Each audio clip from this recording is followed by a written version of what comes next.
हर एक की अपनी खोपड़ी अकड़ी हुई और सबके अपने अपने मतलब, सब अपना ही भला चाहते हो। कुलम तद अवसीदति, वो कुल खानदान नष्ट होता ही होता है, वो घर की एकता टूटती ही है, उनका सौभाग्य जाता रहता है।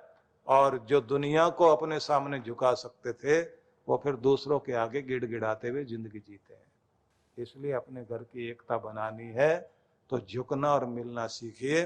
जैसे पावर बनती है सारी उंगलियों के मिलने से, छोटी बड़ी सब जब मिल जाती है तो इसी को बोलते हैं पावर। यही है शक्ति, संगठन में ही शक्ति है। इसलिए आपको कहना चाहता हूं, संगठन तब बनेगा जब मोह और मद को आप छोड़ देंगे, अहंकार हटेगा, अकड़ हटेगी, मोह हटेगा। तो क्योंकि भगवान की गीता यहीं से शुरू होती है कि लड़ाई का कारण बना मद और मोह, लड़ाई का कारण बना पक्षपात। जहां पक्षपात होगा वहां पर शांति नहीं रहेगी।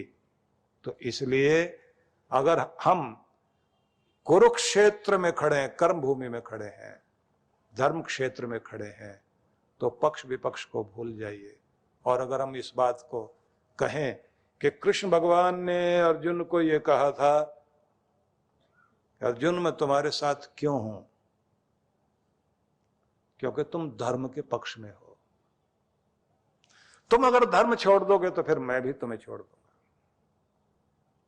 भगवान वही है जहां धर्म है। जब तक आप धर्म से जुड़े हुए हो आपके साथ भगवान जुड़े हुए हैं। जब धर्म छोड़ दोगे भगवान आपको छोड़ दोगे। और धर्मराज युधिष्ठिर की भी एक खास बात देखिए आप। युधिष्ठिर ने युद्ध शुरू होने से पहले वो भी बीच में गए सेना के, उन्होंने भी घोषणा की। उन्होंने सब राजा महाराजाओं के बीच में खड़े होकर के कहा कि यहां युद्ध के लिए उत्सुक सभी राजा महाराजाओं के बीच में मैं ये घोषणा करना चाहता हूं कि आप सब लोग ध्यान से सुन लें कि अगर आपको लगता है मेरा पक्ष गलत है और मैं गलत नीति से चल रहा हूं, तो जो लोग मेरे साथ खड़े हुए हैं वो मुझे छोड़ करके दुर्योधन भाई के साथ चले जाएं। और जो दुर्योधन पक्ष में भी खड़े हुए लोग हैं, अगर उनको लगता है कि मेरा पक्ष न्याय का पक्ष है, मैं सही चीज के लिए लड़ने के लिए आया हूं, तो मैं निमंत्रण दूंगा कि उस पक्ष से कोई भी अपनी आत्मा की आवाज को सुनता हो मेरे पक्ष में आके खड़ा हो सकता है। तब दुर्योधन के 100 भाइयों में से एक भाई आकर युधिष्ठिर के साथ खड़ा हो गया। उसने कहा कि इन सब की तो आत्मा मरी हुई है, इनके पास तो आवाज नहीं है, ये तो अंदर की आवाज सुन नहीं सकते, मैं सुन सकता हूं, इसलिए मैं तुम्हारे साथ आके खड़ा होता हूं। वो युधिष्ठिर के साथ आके खड़ा हो गया। और उसके बाद कृष्ण को कहना पड़ा कि सब में एक तो ही है जो धर्म वाला है, इसलिए तूने धर्म की रक्षा करने के लिए यहां आया है, तो धर्म तेरी रक्षा करेगा, तू नहीं मारा जाएगा, तू जरूर बचेगा। और उसके सारे भाई मारे गए, लेकिन वो भाई जो युधिष्ठिर के साथ आके खड़ा हो गया वो नहीं मरा, बाकी सब नष्ट हो गए। आप सोचिए, धर्म रक्षा करेगा, धर्म को कभी मत छोड़ना।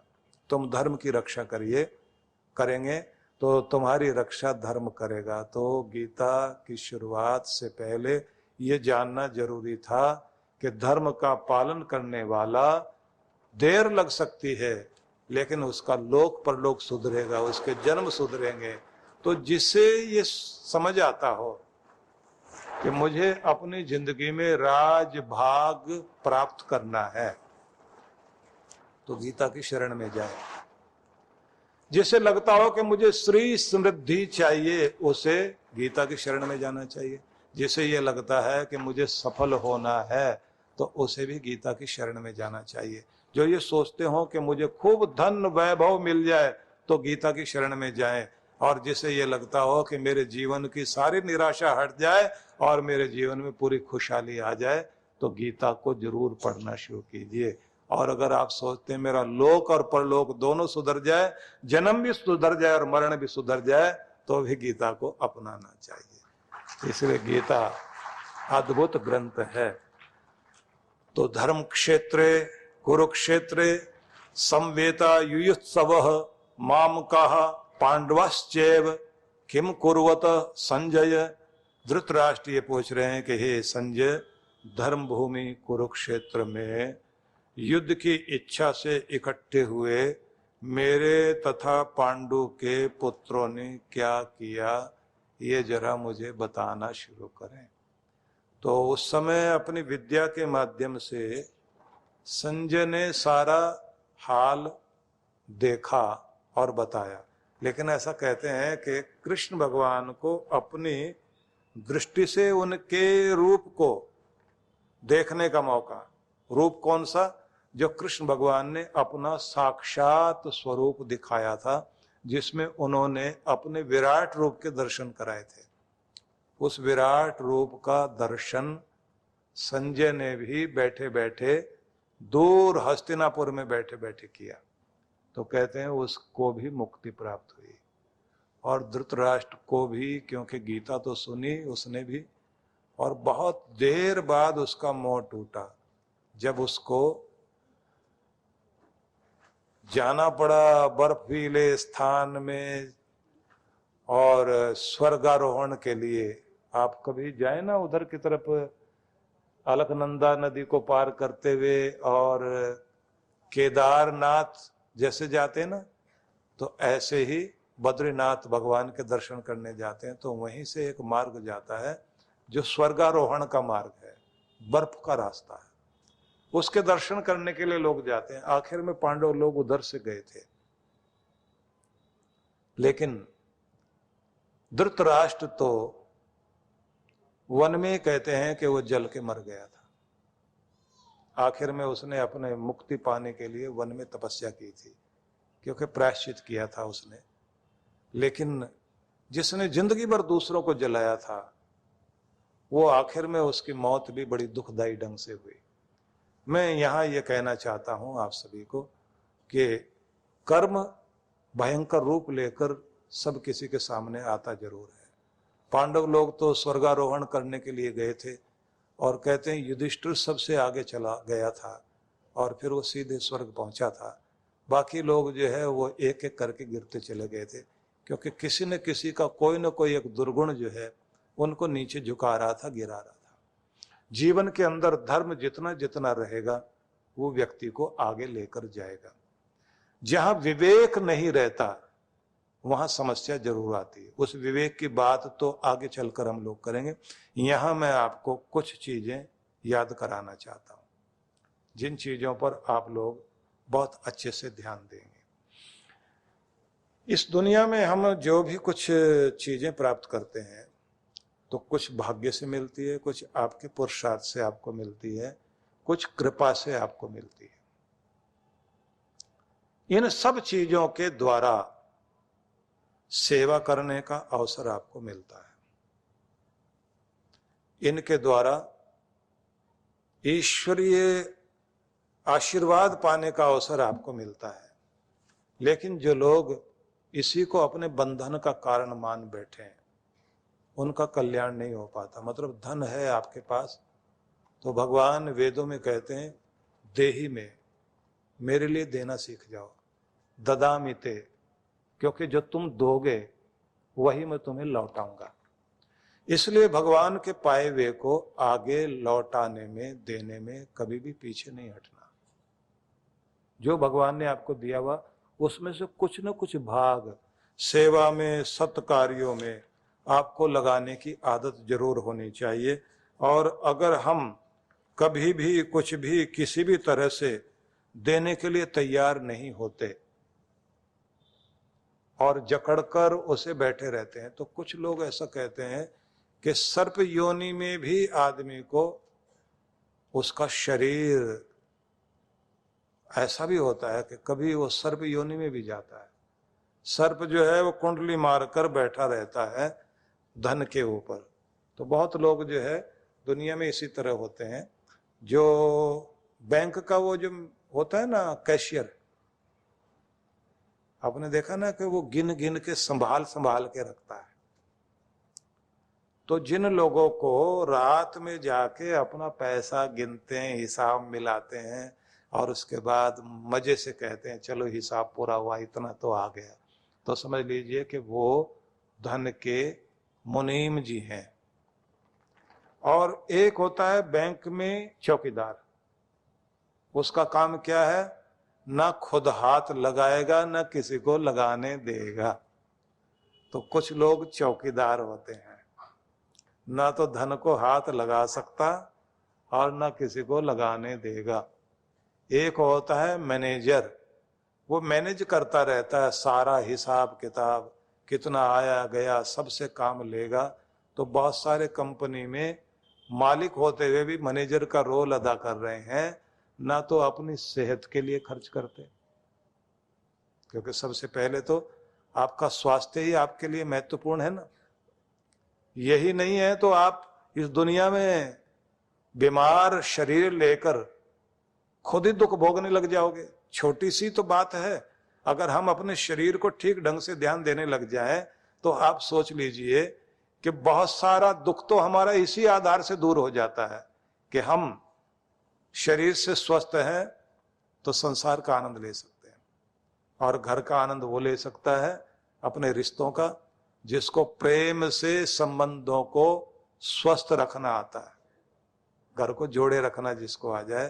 तो एक सुख हुआ सेहत का, दूसरा सुख हुआ परिवार का, घर में प्रेम प्यार है। रिश्तों को जिंदा रखो, रिश्तों को अपनी ताकत बनाओ। रिश्ता भी आपका धन है।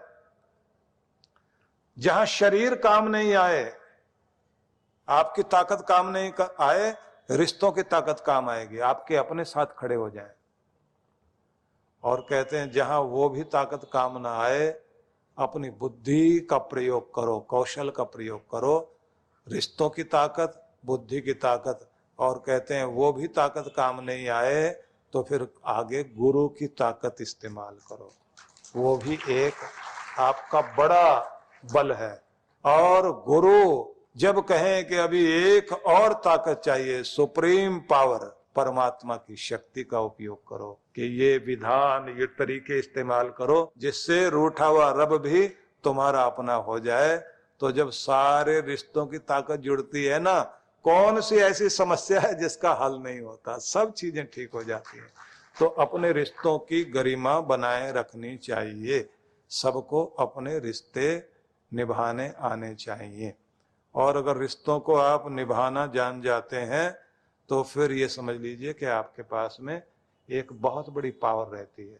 तो अपने गुरु के लिए समय निकालें, अपनी सेहत के लिए समय निकालें, अपने घर परिवार रिश्ते नातों को ठीक रखने के लिए समय निकालें। और फिर साथ में कहते हैं धन को भी ऐसे कमाएं कि आत्मनिर्भरता बनी रहे। जब तक आप हैं, आपकी जिंदगी में जो नाम के आगे श्री लगता है ना, तो श्रीमंत बन के जीना है। क्योंकि रुपया पैसा नहीं है पास में तो उसके बाद में आदमी के पास में श्री चली जाती है, समृद्धि चली जाती है, तो उसकी ताकत भी चली जाती है। तो आपको कमाना भी है, जोड़ के रखना है। तो मेरे तेरे का भेद इसके कारण हुआ युद्ध, मोह अंधे व्यक्ति के प्रश्न से, मोह के से अंधे व्यक्ति के प्रश्न से गीता की शुरुआत हुई। और जब अर्जुन ने यह कहा कि कृष्ण मेरा मोह खत्म हो गया, मुझे स्मृति प्राप्त हो गई, मुझे सही दिशा मिल गई, अब मैं आपके वचनों को पूरा करने के लिए तत्पर हो गया हूं, तो समझ में आता है कि गीता को सुनने के बाद मोह भी दूर हुआ, ज्ञान भी आया और सफलता भी प्राप्त हुई। तो इसलिए हम ये कहेंगे कि हमें धीरे धीरे दुनिया में बसते जीते हुए प्रेम को बढ़ाना है, भक्ति को बढ़ाना है, लेकिन मोह को बढ़ने नहीं देना। और न खुद मद में आना और न अपने बच्चों को मद मस्त होने देना, मदांध होने देना। मदांध मत होने दीजिए। अपने बच्चों के हाथ में गाड़ियां देते हैं हम लोग छोटी उम्र में, और वो जैसे कैसे चलाते हुए घूमते हैं। उससे भी ज्यादा आपको पता भी नहीं होता कि आपके बच्चे कहाँ जा रहे हैं, क्या कर रहे हैं, किस तरह के लोगों के बीच बैठ रहे हैं, क्या हरकतें कर रहे हैं। और आपका बच्चा जब आपको धमकी देता है, दरवाजा बंद करके बैठ जाता है, खाना पीना छोड़ देता है, और आप जो है उस पर काबू नहीं प्राप्त कर पाते, उसकी जिद का पोषण करते हैं, तो ऐसा लगता है कि हम लोग भी धृतराष्ट्र वाली भूमिका निभा रहे हैं और बच्चे को दुर्योधन बनने में मदद कर रहे हैं। इसलिए बच्चे की जिद का पोषण नहीं करिए, नहीं तो आगे चल करके बहुत बड़ा दुख भोगना पड़ता है। दुखद बात यह है, धृतराष्ट्र की आंखें नहीं थी, लेकिन उसकी पत्नी ने, गांधारी ने भी पति के प्रति अपने प्रेम को व्यक्त करते हुए अपनी आंखों पर पट्टी बांध ली थी और कहा, जब इनको नहीं दिखाई देता तो मैं भी देख के क्या करूंगी। तो उसने भी आंख में पट्टी बांध ली। तो इसका मतलब ये हुआ कि न मां समझाने वाली न पिता समझाने वाला, अब ऐसा बच्चा जो बिगड़ेगा दुर्योधन बनेगा ही बनेगा। अगर आप भी अपनी आंख पर पट्टी बांध के घूमते हैं, मतलब देखते हुए भी नहीं देखते, जानते हुए भी नहीं जानते, टोकने के समय आप नहीं बोलते, रोकने के समय आप नहीं रोकते, तो आपकी संतति, जो आपका धन है, वही अगर बिगड़ गया तो आपने पाया जिंदगी में क्या। इसलिए सोचिए, विचार कीजिए कि हमारे घर में खुशहाली आए। बहुत बड़ा संदेश है गीता। परम पूज्य श्री सुधांशु जी महाराज के सानिध्य में विश्व जागृति मिशन पिछले कई वर्षों से जनहित को सुख समृद्धि एवं रिद्धि सिद्धि प्राप्त कराने हेतु गणेश लक्ष्मी महायज्ञ का आयोजन करता आ रहा है। इसी क्रम में इस वर्ष भी आनंद धाम आश्रम के पवित्र प्रांगण में 26 से 29 अक्टूबर 2023 तक 108 कुंडीय गणेश लक्ष्मी महायज्ञ आयोजित होने जा रहा है, जिसमें गणेश लक्ष्मी के महाजाप के साथ साथ मंत्राहुति विशेष रूप से होगी।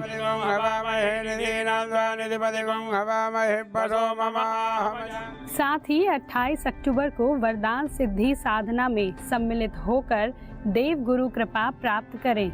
श्री गणेश लक्ष्मी महायज्ञ एवं वरदान सिद्धि साधना में भाग लेने वाले यजमान एवं संकल्पित यजमान को महाराज श्री के आशीर्वाद स्वरूप श्री यंत्र, सुमेरु श्री यंत्र, वरदान सिद्धि यंत्र एवं रक्षा सूत्र प्रदान किया जाएगा। कार्यक्रम की रूपरेखा दिनांक 26 से 29 अक्टूबर 2023 प्रातः 8 बजे। विशेष 28 अक्टूबर वरदान सिद्धि साधना एवं शरद पूर्णिमा पर गुरु दर्शन। आप सब परिवार इस कार्यक्रम में सादर आमंत्रित हैं। आप घर बैठे भी यज्ञ में भाग ले सकते हैं। यज्ञ में यजमान बनने के लिए संपर्क करें।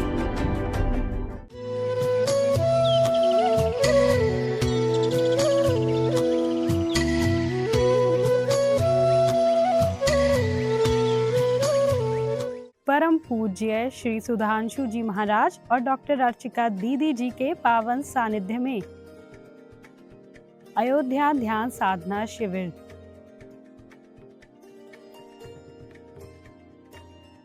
दिनांक 2 से 6 दिसंबर 2023। स्थान श्री रामार्चन मंदिरम, श्री राम वल्लभा कुंज, जानकी घाट, श्री धाम, अयोध्या, उत्तर प्रदेश 224123। आयोजक विश्व जागृति मिशन। संपर्क सूत्र। आप सपरिवार सादर आमंत्रित हैं।